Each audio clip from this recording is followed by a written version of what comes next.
Ikhlas Hati Channel. Ikhlas mencari ilmu agama. Ikhlas dalam beribadah. Semoga mendapat ridho dan rahmat dari Allah Subhanahu wa taala. Amin ya rabbal alamin.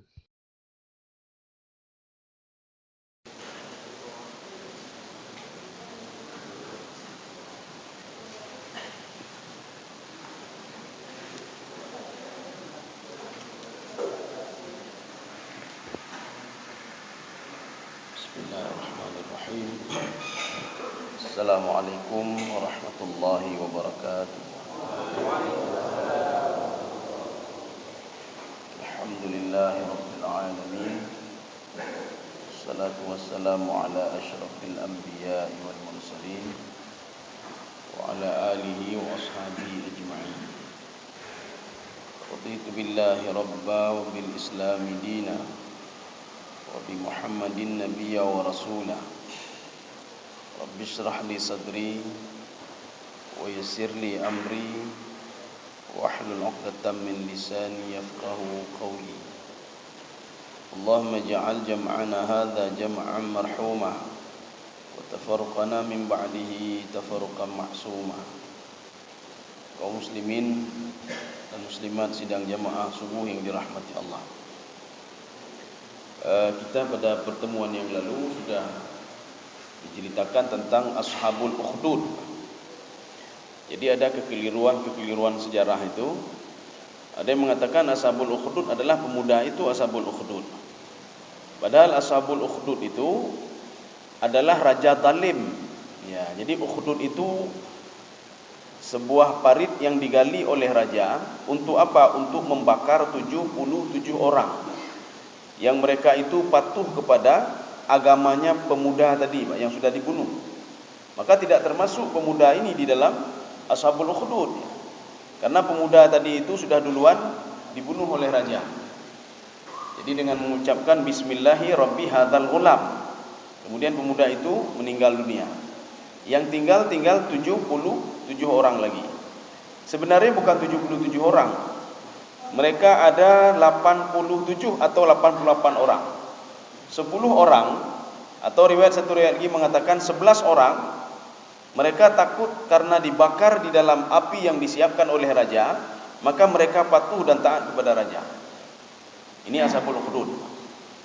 Ini makanya Nabi Isa alaihissalam walaupun usia kerasulan beliau itu cuma 3 tahun, tetapi di dalam Al-Quran ada kejadian-kejadian aneh yang terjadi pada masa Nabi Isa alaihissalam.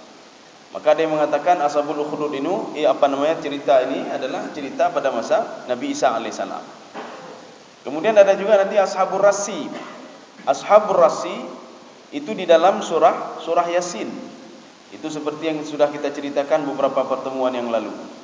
Seorang pembuat patung, dia bertaubat kepada Allah Subhanahu wa taala. Kejadiannya di Yordania. Setelah dia bertaubat, dia mendakwahi raja untuk patuh dan taat kepada agama Nabi Isa alaihissalam. Tetapi raja ini marah. Karena marah raja ini, maka diambil pemuda itu dimasukkan ke dalam sumur yang sudah disiapkan sebelumnya oleh raja. Jadi sumur itu namanya Rasun. Ashabur Rassi adalah raja yang membuat sumur untuk menenggelamkan pemuda tadi. Tetapi Allah Subhanahu wa taala memerintahkan kepada malaikat Jibril untuk memusnahkan mereka. Illa sayhatan wahidatan fa idahum khamidun. Kecuali dengan sekali teriakan dari langit sehingga membuat mereka itu seperti arang. Jadi artinya malaikat Jibril berteriak, mereka itu terbakar semua, hancur semuanya. Setelah itu mereka jadi arang. Ini Ashabur Rassi namanya pada masa Nabi Isa alaihissalam. Maka begitu juga ini Ashabul Ukhdud. Jadi Ashabul Ukhdud itu adalah raja zalim yang membuat parit. Kenapa? Karena mereka itu tidak menganggap raja itu sebagai Tuhan. Ini karak sama lagi Fir'aun. Tapi Fir'aun itu lebih dahsyat lagi dibandingkan ini. Fir'aun lebih dahsyat lagi. Kaum muslimin sedang jamaah ini rahmati Allah. Ini kita lanjut pada ayat kelima Jadi pada ayat yang lalu kita sudah membaca, sudah kita terangkan qutila ashabul ukhdud. Jadi qutila ashabul ukhdud itu raja zalim itu yang dibunuh oleh Allah. Raja zalim itu yang dilaknat oleh Allah Subhanahu wa taala. Makanya kata Ibnu Abbas dalam tafsir beliau, kullu lafdin qutilu fil Qur'an bimakna lu'inu. Setiap lafaz di dalam Al-Qur'an itu kalau disebutkan qutilu, itu maknanya apa? Dilaknat maknanya. Artinya apa? Jangan macam-macam sama orang beriman. Ya. Jadi Allah mengatakan kalau macam-macam sama orang beriman, berarti kamu sudah berurusan dengan saya. Kamu macam-macam sama 77 orang itu, berarti kamu berurusan dengan saya. Bedanya apa? Yang 77 orang itu mereka dibakar juga oleh raja, tetapi mereka dapat rahmat dari Allah Subhanahu wa taala dan diuji oleh Allah keimanan mereka. Sedangkan ashabul ukhdud itu dibakar oleh Allah, dilaknat oleh Allah di dunia dan di akhirat. Jadi laknat mereka berbeda. Secara ini kita lihat sama-sama mereka itu mati, sama-sama wafat. Satu wafat di dalam api, satu lagi dilaknat oleh Allah Subhanahu wa taala. Dilaknat dengan apa? Dengan dihancurkan semua kampung mereka oleh Allah Subhanahu wa taala. Kaum muslimin sedang jemaah dirahmati Allah. Kita lanjut pada ayat yang kelima. A'udzu billahi minasyaitonir rajim. Bismillahirrahmanirrahim. An-nari dzatil waqud. Ya. Ini an-nar ini adalah kalau di dalam istilah ilmu nahwu, istilah di dalam tafsir Jalalain, ini namanya badal istimal namanya. Arti badal istimal begini. Si fulan itu akhlaknya bagus sekali. Ya, memang. Jadi akhlak itu apa? Akhlak itu bagian dari tubuhnya. Di dalamnya. Ini begitu juga ashabul ukhdud. Bagaimana sifat parit yang dibuat oleh raja itu? An-nari dzatil waqud. Jadi dipenuhi oleh api. Ya, jadi di dalam parit itu api semuanya. Kita bayangkan saja kalau kita beriman kepada Allah, tiba-tiba diuji kita oleh Allah Subhanahu wa taala melalui raja zalim ini. Jadi kata raja zalim ini, kalau kamu tidak beriman kepadaku, saya bakar hidup-hidup kamu. Coba sekarang lompat ke api itu. Ini kalau kita sebagai kibanjara ya, Pak. Maka kita kan gundah ya. Maka dalam satu riwayat itu ada disebutkan dalam tafsir Sawi. Ada seorang ibu-ibu, dia menggendong anak bayinya. Jadi ketika dia gendong anak bayinya, dia ragu-ragu. Fataraddada marrah al-ula fatarji. Dia ragu-ragu dan kembali lagi. Kemudian apa? Fata'udu marathaniyah. Dia pergi ke waktu yang kedua, fatarji. Dia balik lagi. Karena apa? Karena takut kepada api tadi. Kemudian ketiga kalinya dia menggendong bayi tadi. Bayi tadi laparnya luar biasa. Dia berteriak saja bayi tadi. Dia apa? Dia khawatir terhadap bayinya. Kemudian setelah itu bayinya ngomong. Ya, bayinya ngomong. Jadi omongan bayi ini menjadi motivasi bagi ibu itu. Sehingga ibu itu lompat ke dalam api. Satu. Riwayat yang kedua, Allah Subhanahu wa taala fa'anjahumullahu. Allah menyelamatkan mereka. Bagaimana Allah selamatkan mereka? Faqabada arwahuhum qabla ayyulqu ilan nar. Jadi mereka itu rohnya sudah diangkat duluan oleh Allah. Jadi makanya ketika mereka lompat, mereka bukan terbakar dengan api, tidak. Tapi mereka tidak merasai apa-apa. Inilah yang ada di dalam tafsiran wan nazi'ati gharqa wan nashitati nashta. Ya. Jadi roh orang-orang beriman itu senang sekali mereka. Kenapa senang? Karena dijemput oleh para malaikat. Ya. Dijemput oleh para malaikat. Malaikat yang mengatakan apa? Irji'i ila rabbiki fa innahu radin anki. Ya. Sekarang kembali kepada Tuhanmu yang sudah menciptakan kamu, memberikan roh kepadamu, memberikan rezeki kepadamu, menjagamu selama ini. Sekarang kamu kembali kepada Tuhanmu. Makanya ibu dan anak itu tersenyum sebelum dia lompat ke situ. Makanya Allah dalam riwayat ini dikatakan, sebelum mereka itu lompat ke api itu, rohnya sudah duluan ditarik oleh Allah Subhanahu wa taala melalui malaikatnya. Kemudian yang terbakar itu apa? Yang terbakar cuma tubuhnya saja. Jadi mereka tidak merasai apa-apa lagi. Jadi makanya kita jangan terbayang begini, oh makai tak lega mati. Kok bisa mati seperti itu, mati dibakar? Apakah Allah tidak menolong mereka? Ya, ini ada beberapa bisa saja ujian, bisa saja permohonan mereka sendiri. Seperti Nabi Zakaria alaihissalam. Kita kalau melihat cerita Nabi Zakaria, itu membuat kita pesimis. Pesimisnya bagaimana? Nabi Zakaria saja dia berdakwah, dia seorang nabi dan rasul. Ini menurut perspektif kita. Masa dia bisa dibunuh oleh Bani Israel dengan dipotong pohon itu dan dia mati di dalam pohon itu? Apakah Allah tidak menolong Nabi Zakaria alaihissalam? Bagaimana dengan dakwahnya? Sedangkan kita tidak disuruh berdakwah oleh Allah seperti Nabi dan Rasul itu. Tidak sama dakwah kita. Memang kita disuruh dakwah juga, tapi tidak sama. Tapi kenapa sampai Nabi dan Rasul itu sampai seperti itu? Ya, bahkan ada Nabi Yahya itu dipenggal lehernya. Apakah Allah tidak menolong beliau? Jadi makanya harus diluruskan dulu sejarahnya. Artinya Nabi Zakaria alaihissalam ketika dikejar oleh Bani Israel, makanya waktu itu ada sebuah pohon. Pohon itu membuka dirinya. Apa kata pohon itu? Wahai Nabi Zakaria, masuklah ke dalam saya. Ketika Nabi Zakaria masuk, rupanya sorbannya ditarik oleh iblis keluar. Ketika Bani Israel itu mendapatkan sorban itu, apa kata iblis? Sudah saya katakan kan, Nabi Zakaria itu seorang penyihir. Dia bisa masuk ke dalam pohon ini. Kalau kalian ingin membunuh dia, potonglah pohon ini. Sebelum Nabi Zakaria alaihissalam itu dieksekusi oleh Bani Israel, Allah sudah ngomong dengan Nabi Zakaria. Wahai Zakaria, apakah kamu perlu pertolongan saya? Saya tolong kamu dan kamu selamat. Tidak usah ya Allah. Saya ingin merasai bagaimana susahnya berdakwah itu. Ini adalah efek dari dakwah saya. Tidak ada masalah ya Allah. Ya, nih, Pak. Jadi kita jangan berpikir, Allah tidak sanggup. Ini kan Nabi Zakaria. Tidak. Ketika Nabi Muhammad SAW perang Uhud, ketika perang Uhud ya, itu Nabi Muhammad SAW sampai berdarah-darah dan ada beberapa sahabat itu sudah meninggal dunia, sudah wafat. Apakah Allah tidak sanggup menjaga para penghafal Al-Quran itu?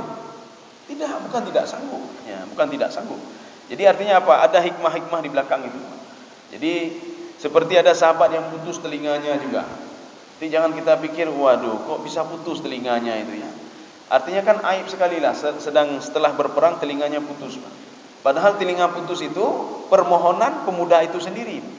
Sebelum berperang dia selalu berdoa kepada Allah Subhanahu wa taala. Ya Allah, jangan matikan saya di medan perang kecuali saya ketemu dengan orang yang paling kuat di medan pertempuran itu. Kalau kita kan umur-umur orang paling kaya hanya tepunya. Kenapa? Karena nanti mati konyol saya, gimana ini? Tapi pemuda ini tidak. Pertemukan saya dengan orang yang paling hebat, orang yang paling kuat. Dan jangan matikan saya dulu ya Allah sebelum kedua telinga saya ini putus akibat pedang dia ya Allah. Ya, ini Pak. Itu permohonan pemuda ini Pak. Maka ketika meninggal dunia, sebagian sahabat melihat, waduh, telinga nak ada lagi. Artinya hina sekali lah dia. Padahal itu permohonan dia sendiri Pak. Ya. Kaum muslimin sedang jemaah yang dirahmati Allah. Maka ini buktinya orang-orang mukmin itu selalu dijaga oleh Allah. Selalu dijaga oleh Allah Subhanahu wa taala. Tidak pernah dibiarkan begitu saja. Jadi artinya bukan mukmin saja sebenarnya.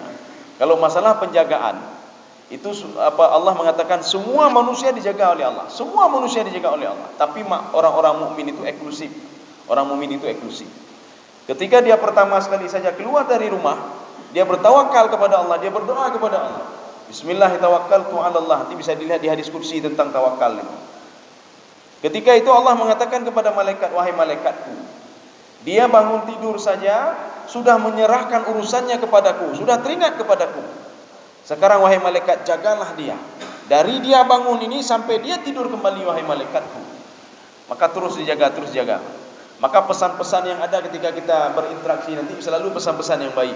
Malaikatnya mengatakan yang baik-baik, selalu mengatakan yang baik-baik. Ini tidak bagus, ini tidak bagus, jangan lakukan ini, jangan lakukan ini. Ini bisikan-bisikan para malaikat. Tapi kalau orang hidup dalam maksiat selalu, bisikannya pun tidak bagus. Buat terus, nanti kamu bertobat. Buat terus, buat terus. Dia janji macam-macam. Makanya iblis itu ketika di dalam masuk ke dalam neraka, iblis, syaitan, jin kafir itu ketika masuk ke dalam neraka, apa kata dia? Kamu tahu enggak, kata iblis, janji saya dulu itu tidak benar, janji saya. Ini bisa kita lihat dalam Al-Quran. Bagaimana ucapan syaitan itu ketika di dalam neraka nanti. Janji saya tidak benar. Saya menjanjikan kamu ini, menjanjikan ini tidak benar semua. Korupsilah kamu, tidak ada masalah. Orang lain kan korupsi juga. Korupsi juga, pajan rumah lain. Makan terus, kemudian berbahagia terus. Di dunia lah ini satu-satunya untuk cara bahagia. Itu tidak benar, itu kata iblis. Yang saya janjikan tidak benar. Tapi yang dijanjikan oleh Allah Subhanahu wa taala itu benar. Penutup kata kunci, ini kata kunci iblis. Iblis selalu mengakhiri kalimatnya itu dengan kata kunci, inni akhafullah. Saya takut sekali kepada Allah Subhanahu wa taala.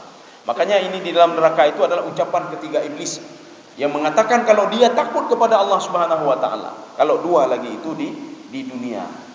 Salah satunya di perang Badar. Ketika beliau itu, iblis itu berubah wujud menjadi manusia, tiba-tiba diturunkan malaikat dari langit oleh Allah Subhanahu wa taala yang tidak bisa dilihat oleh suku Quraisy, oleh kafir Quraisy, oleh orang-orang mukmin. Yang bisa melihat adalah dalam dimensi yang sama. Mana dimensi yang sama dengan malaikat? Itulah iblis laknatullah. Iblis bisa melihat malaikat, kenapa? Karena mereka satu dimensi. Ketika itu iblis yang sudah berubah wujud menjadi manusia, yang berkumpul dengan orang-orang kafir Quraisy ketika perang Badar, mereka berdiri pada lini pertama membantu orang kafir Quraisy, mereka semua lari. Ditanya oleh kafir Quraisy, kenapa kalian lari? Dijawab oleh iblis, kenapa kami tidak lari? Kami melihat ara ma la taraun. Saya melihat apa yang tidak bisa kalian lihat. Inni akhafullah. Saya takut sekali kepada Allah Subhanahu wa taala. Jadi artinya apa? Iblis saja takut kepada Allah, masa kita takut kepada iblis? Yang katanya ke iblis ya, iblis iblis takut kepada Allah, tapi kita takut sama iblis. Ya, ini masalahnya. Kemudian ada juga manusia yang takut sama jin, padahal jin itu takut kepada manusia. Ya, karena apa? Di dalam tafsir Al-Baghawi, yang tinggal di bumi ini, yang menginjak bumi ini cuma dua makhluk. Itu yang jin dan manusia. Makanya di dalam tafsir Al-Baghawi, apa kata Imam Al-Baghawi? Khalaqallahu al-jan wa askanahum fil ardi. Allah menciptakan jin dan menempatkan mereka di bumi. Khalaqallahu al-malaikah wa askanahum fis sama. Allah menciptakan malaikat dan membuat mereka itu tinggal di mana? Di langitnya. Kaum muslimin sedang jemaah dirahmati Allah. Makanya manusia itu, jin takut sama manusia. Jin takut pada manusia. Tetapi ketika manusia takut sama jin, jin merasa heran juga. Padahal kita takut sama dia. Kenapa dia takut sama kita? Ya, jin itu takut sekali ketika kita beribadah. Takut sekali dia. Ya, walaupun kita dalam dimensi yang berbeda, tapi dia takut sekali. Tetapi kebalikannya, manusia itu takut sama jin, sehingga membuat jin Membuat jin itu kita kelabui saja dia. Kelabui saja dia. Ya, itu jin-jin jin-jin kafir ya, bukan jin mukmin tidak. Kalau jin mukmin sama seperti kita, beribadah seperti kita. Kata Imam Al-Qatadah di dalam tafsir beliau, yatazawwaju wa yansilu wa yamutu. Mereka menikah, mereka punya keturunan dan mereka juga mati. Kenapa? Karena mereka di bumi ini. Sehingga Allah katakan kepada Nabi Adam alaihissalam, "Fiha tahyauna wa fiha tamutun wa minha," kamu di situ hidup, di situ mati, wa minha tukhrajun, di situ juga kamu dikeluarkan nanti ketika di padang mahsyar. Termasuk kelompok jin juga. Ya, kaum muslimin sedang jamaah yang dirahmati Allah. An-nari dzatil waqud. Waqud itu apa? Waqud itu sudah ada bahan bakar, artinya bahan bakar kayunya sudah ada di situ. Tinggal dilempar saja. Jadi kita jangan terbayang nar di sini adalah nar, bukan api neraka, tidak. Nar ini api yang dibuat oleh Raja Talim tadi, Pak. Kenapa Raja Talim? Karena 77 orang itu sudah beriman. Dia marah sekali. Ini sama seperti yang dilakukan oleh Fir'aun laknatullah kepada ribuan penyihir dia. Ribuan penyihir Fir'aun itu ketika mereka sujud di depan Nabi Musa alaihissalam, karena dia mengetahui hakikat sihir dengan yang sebenarnya dia tahu. Sihir itu bagaimana, yang benar itu bagaimana dia tahu. Contoh seperti pesulap. Pesulap sama pesulap dia tahu, dia bohong dia. Dia tahu Pak pesulap. Tapi kita yang dibodohi kita tidak tahu. Waduh, tipenya, peganya. Kita tidak tahu, Pak. Tapi sama-sama pesulap mereka tahu, Pak. Ini bohong ini, ada triknya lagi katanya, Pak. Begitu juga penyihir. Sama-sama penyihir, dia akan tahu kalau ini bohong, dia tahu. Ya. Maka di situ disebutkan fastarhabuhum. Penyihir ini menakut-nakuti semuanya orang, termasuk Nabi Musa alaihissalam. Bahkan Nabi Musa saking takutnya, dia tidak tahu kalau tongkatnya itu bisa berubah menjadi ular. Tidak tahu Nabi Musa. Kenapa? Karena sudah takutnya dia. Jadi makanya padahal tongkatnya kan pertama sekali kan jadi ular. Alqima fi yaminika ya Musa talqafu ma sana'u innama sana'u kaidu sahir wa la yuflihu as-sahiru haitsu ata. Maka ketika Nabi Musa takut, khifatan Musa. Nabi Musa takut, apa kata Allah? Hai Musa, kenapa kamu takut? Tongkat kamu kan bisa berubah jadi ular juga. Ya, tongkat kamu bisa berubah menjadi ular. Makanya ini strategi ini sudah disusun oleh Allah. Kenapa sudah disusun oleh Allah? Kenapa penyihir-penyihir itu melawan Nabi Musa dengan ular? Kenapa tidak dengan lain saja? Kenapa mesti dengan ular? Artinya strategi mereka itu sudah diketahui oleh Allah. Ya, wa makaru wa makarallah wallahu khairul makirin. Fir'aun itu sudah mempersiapkan, sejauh-jauhnya sudah mempersiapkan. Kalau ada siapapun yang menentang dia, nanti didatangkan penyihir, itu nanti akan ular yang dinampakkan, karena sifat ular itu menakutkan orang lain. Makanya Allah Subhanahu wa taala setelah mereka menyusun strategi seperti itu, strategi Allah lebih gitu lagi. Maka dibuatlah ular yang betul-betul ular. Bukan ular apa namanya untuk ini sihir saja, tidak. Makanya tongkat Nabi Musa itu berubah menjadi ular. Di dalam tafsir Al-Baydawi itu ketika dia buka mulutnya ular itu, yang rahang bawahnya itu di tanah, yang atasnya itu di paling puncak istananya Fir'aun. Sehingga waktu itu Bani Israel, suku Qibti, itu mereka banyak yang terkejut, lari dan meninggal dunia gara-gara melihat itu. Ya, gara-gara apa? Gara-gara itu. Satu. Yang kedua, para penyihir Fir'aun, mereka tahu hakikat yang sebenarnya. Ini bukan sihir ini, Pak. Mereka itu berebut, ini bukan sihir ini. Kalau yang kita buat tadi sihir, akhirnya mereka sujud semua. Ini ular betul-betulan ini. Makanya mereka itu disiksa oleh Fir'aun. Bagaimana disiksa oleh Fir'aun? Kalian ini akan fi juzu'in nakhli, akan saya salib di pohon korma, ya Pak. Kemudian apa? Akan saya potong tangan kalian min khilafin wala usallibannakum fi juzu'in nakhli. Saya salib kalian. Apa kata mereka penyihir? La dhaira lana. Hana mudaran bacumbi kamu. Tidak takut kami. Kami lebih takut kepada Allah yang menciptakan ular Fir'aun tadi, ular Nabi Musa tadi. Yang sudah menampakkan ular itu bukan sihir itu. Kami tahu betul, Pak. Sehingga Fir'aun mengatakan apa? Innahu lakabirukum alladhi 'allamakumus sihr. Berarti itu Musa itu raja sihir kalian, berarti itu. Bos kalian itu. Ya, Pak. Yang mengajarkan sihir kepada kalian itulah Musa. Tidak ada sihir di sini katanya, Pak. Tidak ada sihir pada Nabi Musa alaihissalam. Kami takut sekali kepada Allah yang menciptakan ular tadi. Ini kata ini penyihir tadi. Kenapa? Karena syaitan itu lari semua, Pak. Iblis itu lari semua. Sehingga penyihir itu tidak ada lagi ya yang mendukung mereka, Pak. Iblis tadi mengatakan saya takut kepada Allah. Iblis saja takut, Pak. Sehingga apa? Yang dikelabui oleh iblis itu para penyihir itu, oh my iblis ya ke Allah yang pegang yang lebih-lebih kamu. Jadi makanya penyihir ini semua sujud di depan Fir'aun. Akhirnya mereka disiksa semuanya. Tangannya dipotong min khilafin. Jadi setelah dipotong tangan, dipotong kaki. Kemudian dipotong tangan lagi, dipotong kaki. Seperti seorang yang mencuri ya, hukum hukum potong tangan itu. Seperti itu dilakukan oleh Fir'aun laknatullah. Kaum muslimin sedang jamaah yang dirahmati Allah. Tapi mereka itu diperlakukan oleh Allah Subhanahu wa taala sebagaimana mereka ini juga. Maka dalam satu riwayat itu, faqabata arwahahum qabla ayyulqu finnar. Sebelum mereka masuk ke dalam api itu, rohnya sudah ditarik oleh Allah. Sama seperti penyihir-penyihir Fir'aun, ada ribuan orang, bukan ratusan, ribuan dari suku Qibti dan Bani Israel. Ini namanya waqud. Ya, nih. Jadi waqud itu apa? Waqud itu kayu sudah ada di situ, kayu bakar. Tetapi kalau di dalam Al-Qur'an itu disebutkan waquduhan nasu wal hijarah. Jadi bahan bakar neraka itu tidak ada lain kecuali apa? Batu dan manusia. Makin banyak manusia masuk, makin bagus apinya, makin kayak api. Ya, batu yang dimaksud di sini apa? Ada yang mengatakan kibrit. Kalau dalam tafsir Ibnu Abbas kibrit itu apa? Kibrit itu batu bara. Batu bara itu kan bagus sekali apinya, kan kalau kita bakar batu bara. Ya, batu bara gitu. Kereta api dulu kan dari batu bara. Makanya apinya itu bagus sekali, Pak. Ya. Jadi makanya kibrit yang dimaksud di situ apa? Waquduhan nasu wal hijarah. Hijarah yang dimaksud batu itu adalah batu bara. Ada yang mengatakan lagi batu yang dimaksud di situ adalah sebagai bahan bakar neraka itu adalah batu patung yang selalu disembah oleh manusia. Kalau pada masa Nabi Nuh alaihissalam itu patung yang ada di setiap rumah itu namanya wudan. Patung wudan, Pak. Dengan patung-patung itu saya masukkan ke dalam neraka dan kamu juga saya masukkan ke dalam neraka. Ya. Ini namanya an-nari dzatil waqud. Api itu sudah menyala-nyala. Idhum 'alaiha qu'ud. Ya.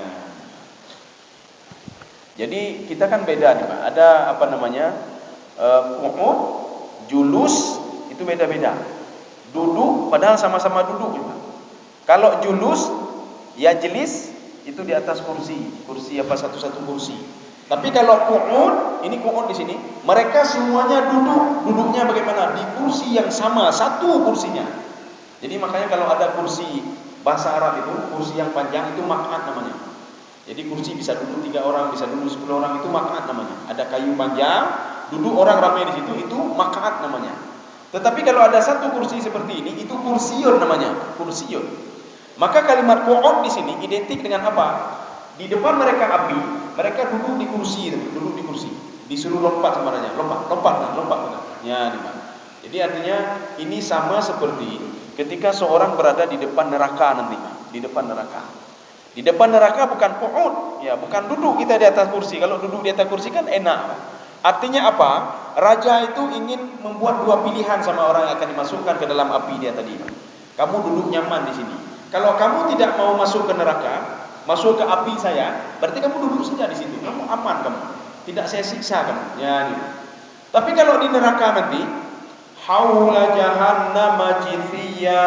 Ya. Ketika nanti seorang sudah dibangkitkan di padang mahsyar, kemudian dia berada di depan api neraka, dia akan duduk dengan lututnya, dengan lutut upaya duduknya. Duduk dengan lutut, badannya tegak, kaki yang ini ke belakang. Semua seperti itu. Kenapa duduknya begitu? Karena malaikat tinggal mengangkat saja kakinya, diangkat kakinya untuk masuk ke dalam neraka. Tidak perlu dipaksa. Hana perlu apa? Damong, hana perlu apa? Masuk kamu, tidak perlu apa namanya. Cuma ditarik saja, diangkat saja, diangkat. Fayukhadhu min nawasi wal aqdam. Maka mereka itu akan apa? Diambil kepalanya, yukhad itu diambil, diangkat kepalanya, wa yukhadhu bin nawasi wal aqdam, dan dipegang kakinya. Kemudian dicemplungkan ke dalam neraka satu-satunya. Jadi makanya itulah bedanya, Pak. Kalau tadi itu ashabul ukhdud, mereka disuruh duduk di kursi itu, disuruh pilihan. Kamu pilih mana? Mau lompat atau tetap duduk? Kalau kamu mau selamat, duduk saja di situ. Kalau kamu tidak mau tidak mau mendengar perintah saya, sekarang lompat kamu. Ya. Kaum muslimin sidang jemaah yang dirahmati Allah. Kita lanjut nih, Pak. Wa hum 'ala ma yaf'aluna bil mu'minina syuhud. Ini ada 2 penafsiran ini. Penafsiran yang pertama, wahum ala ma yaf'aluna bil mu'minina syuhud. Jadi mereka itu menyaksikan. Siapa yang menyaksikan? Orang-orang musyrik menyaksikan dengan mata kepala mereka sendiri kalau orang mukmin itu sedang mereka siksa. Ya. Mereka saksikan sendiri. Lompat ke api. Ini satu penafsiran pertama. Penafsiran yang kedua, wahum ala ma yaf'aluna bil mu'minina syuhud. Syuhud itu apa? Yang menyaksikan adalah sama-sama mukmin. 70 orang itu menyaksikan saudara-saudaranya yang masuk ke dalam api. Ya. Maka ada 11 orang yang lari, 11 orang yang mau dia duduk saja. Maka sebenarnya semuanya berapa? Yang beriman itu 88 atau 87. Karena dalam satu riwayat 10 orang lari, tidak mau masuk ke dalam api yang sudah disiapkan oleh Raja Zalim tadi. Ada yang mengatakan 11 orang, sehingga yang tinggal 77 orang yang mati syahid. Nah, jadi ini syuhud di sini bisa orang zalim yang menyaksikan, raja tadi yang musyrik.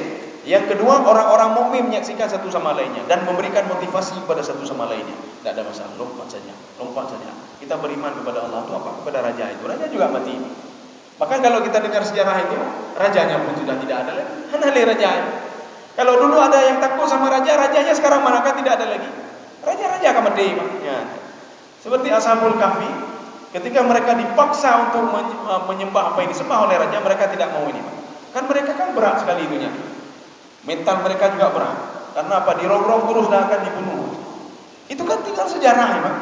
Kisah kita juga akan menjadi sejarah ini, Pak. Ini sejarah kita, Pak. Kita dirongrong ini, dibuat ini, macam-macam ini, Pak. Mau dibunuh dan macam-macam. Ini kisah kita akan menjadi sejarah nanti. Sejarah itu ada urun zaman dipikir urun yang akan datang 100 tahun lagi, 200 tahun lagi. Nah urun zaman kan? Ya, pakai cerita tentang nyawa, Pak. Nah tsunami awak zaman tu. Ya, kan cerita dengan tsunami, Pak. Urun zaman kan na Covid zaman awaknya, dan jangan alih, Pak. Artinya mereka menceritakan kita, Pak, sejarah. Kita sudah menjadi sejarah nih, Pak. Walaupun kita hebat sekali sekarang, nanti akan menjadi sejarah bagi orang-orang yang akan datang. Ya. Jadi artinya apa? Hidup ini ya seperti itu. Hidup ini khalifah. Khalifah itu di dalam tafsir As-Sa'di, seorang itu tidak hidup selama-lamanya. Arti khalifah apa? Maka kenapa ada tak marbuthah? Itu lil mubalaghah namanya. Artinya manusia itu betul-betul khalfun. Arti khalfun apa? Seorang hebat, kemudian dia mati digantikan orang hebat yang lain. Dia hebat, banyak harta, dia mati digantikan orang lain lagi. Dia pintar, dia mati digantikan orang pintar yang lainnya lagi. Ya. Jadi ini apa khalifah?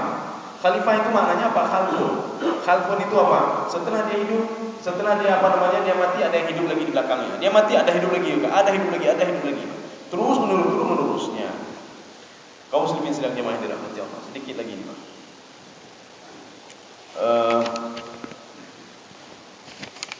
Sudah cukup. Atau satu ayat lagi lah.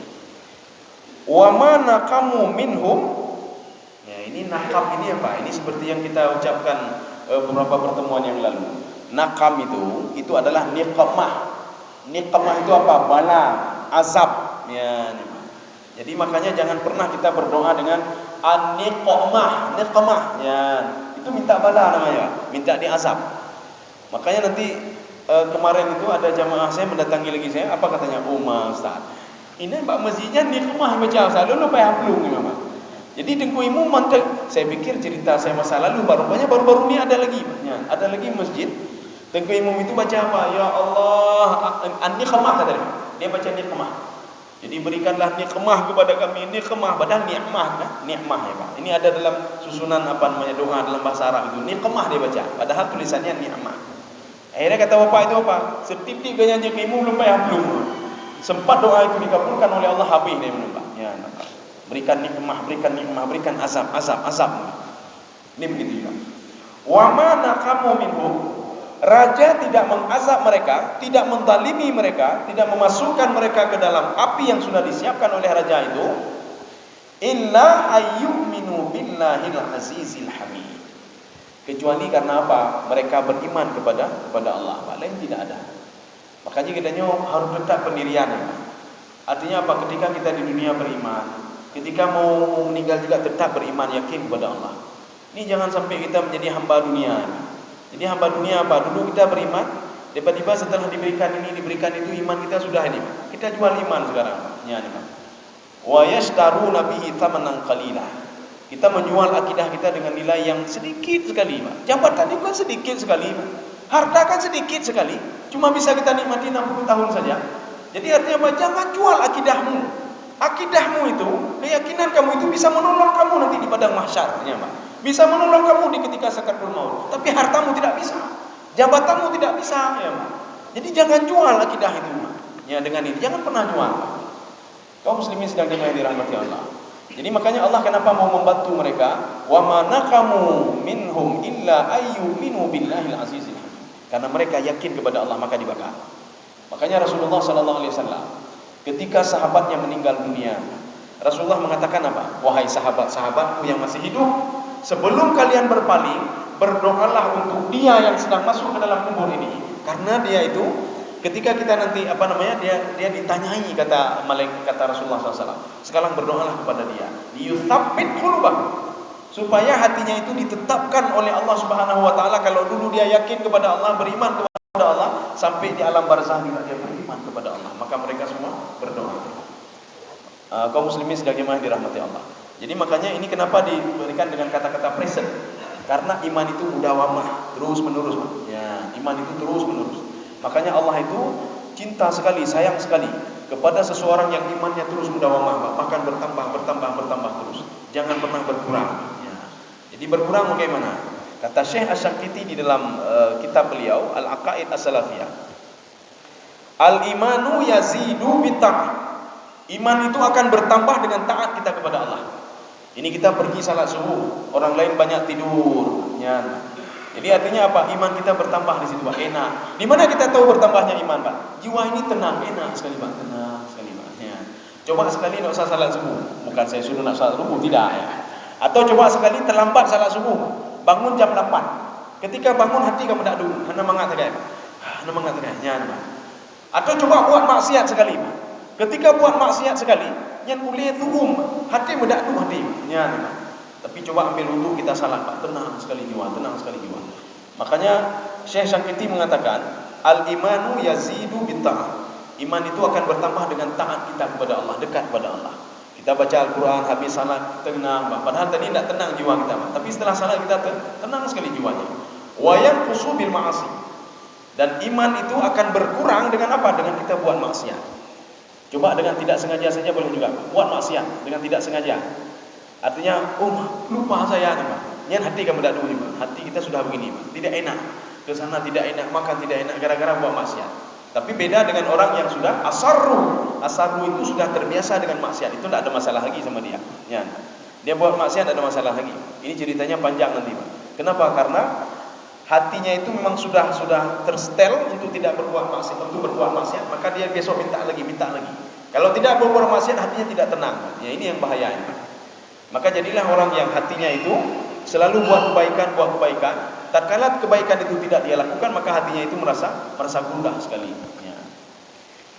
Ini tidak habis juga. Kita sambung nanti pertengahannya. Oh ya, ini sedikit lagi lah. Billahi al-azizi al-hamid. Al-aziz itu apa? Mereka beriman kepada Allah. Ini lafaz ini Allah katakan apa? Mereka beriman tidak kepada zat yang tidak jelas, tidak. Mereka beriman kepada saya, kata Allah. Al-aziz. Aziz itu apa? Aziz itu kalau di dalam istilah penafsir, la yataghallab alaihi ahad.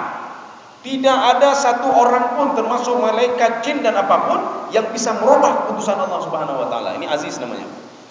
Makanya kita ini kalau ingin tawakallah kepada Ilal Aziz, kepada Allah Subhanahu wa taala. Bukan kepada si fulan. Oh, ini kalau tidak ada kamu saya tidak aman saya ini. Ya, nih, Pak. Si fulan saja mati nanti, maknya. Masa kita ini sama dia? Ya. Si fulan saja ketakutan dan dia juga mati. Masa kita ini ingin berpegang sama dia? Maka Allah mengatakan, kenapa mereka beriman 77 orang? Mereka beriman kepada-Ku, kata Allah, Al-Aziz. Aziz itu tidak ada orang lain yang bisa mengalahkan saya, kata Allah. Setiap keputusan saya. Maka di dalam Al-Quran Allah menentang orang-orang ini, menentang semua makhluknya. Ketika saya turunkan hujan, saya turunkan asap, siapa yang bisa mengangkat asap saya, kata Allah? Siapa yang bisa mengangkat asap? Ketika hujan terus saya turunkan, coba berhentikan hujan saya. Tidak ada. Sehebat apapun seorang itu, dukun yang puji dukun boy, mai. Ini ada orang mau menikah, ya tewa dukun tewa dukun. Katanya kenapa? Supaya tidak turun hujan. Ketika turun hujan dukun boy, mai. Jadi artinya tidak bisa juga. Ada ketika kita tidak ada hujan, akhirnya apa? Mengelabui alam, katanya Pak. Bagaimana mengelabui alam? Diambil garam itu, dibawa ke atas, kemudian setelah itu apa? Sampai ke atas kan dipendam gitu. Ya sama saja, garam itu lama-lama kan jadi air, itu meyup, ya sama saja. Artinya bukan hujan juga, sama saja. Ya. Jadi artinya membawa air ke atas kan mau meyup. Jadi artinya Allah ingin mengatakan kalau hujan saya turunkan, coba kamu itu yang katanya hebat sekali, berhentikan hujan saya. Atau ketika saya tidak turunkan hujan, coba mana penyihir-penyihir yang hebat itu, coba. Artinya keluarkan hujan. Allah kan pernah menentang Bani Israel. Mereka itu apa? Bani Israel, Fir'aun laknatullah. Fir'aun itu punya penyihir dari suku Himti dan Bani Israel, 7.000 orang dalam tafsir Al-Baitawi. Allah ingin menentang mereka, mana sihir kalian hebat sekali. Ini sekarang sungai Nil ini sudah saya rubah menjadi darah. Sekarang coba rubah ini darah ini. Tak sanggup satu orang pun dari mereka, tak sanggup. Ya. Saya rasa cukup sekian saja. Ini namanya Al-Aziz, Al-Hamid itu yang terus dipuji. Tidak ada pujian kecuali kepada Allah Subhanahu wa taala. Inilah yang dikatakan oleh Syekh Al-Baghawi dalam tafsir beliau. Ini alhamdu itu, alif lam itu namanya istighraq namanya. Istighraq itu apa? Kullul hamdi yarji ila Allah. Semua puji-pujian itu kepada Allah. Kita dapat rezeki hari ini, alhamdulillah. Kita makan apa gratis hari ini, alhamdulillah. Kita buat ini, alhamdulillah. Kita diberikan juga penyakit, alhamdulillah. Semua kembali kepada Allah. Enggak ada kepada yang lain. Kita begini, kita alhamdulillah. Semua alhamdulillah. Ya, saya rasa cukup sekian saja. Apa ada? Mau usah pertanyaan lagi, Pak. Sudah jam 7 kurang 10. Ya, baik, Pak. Jadi mudah-mudahan ada manfaatnya bagi saya sendiri dan jemaah sekalian. Subhanakallah bihamdika asyhadu an la ilaha illa anta astaghfiruka wa atubu ilaik. Assalamualaikum warahmatullahi wabarakatuh.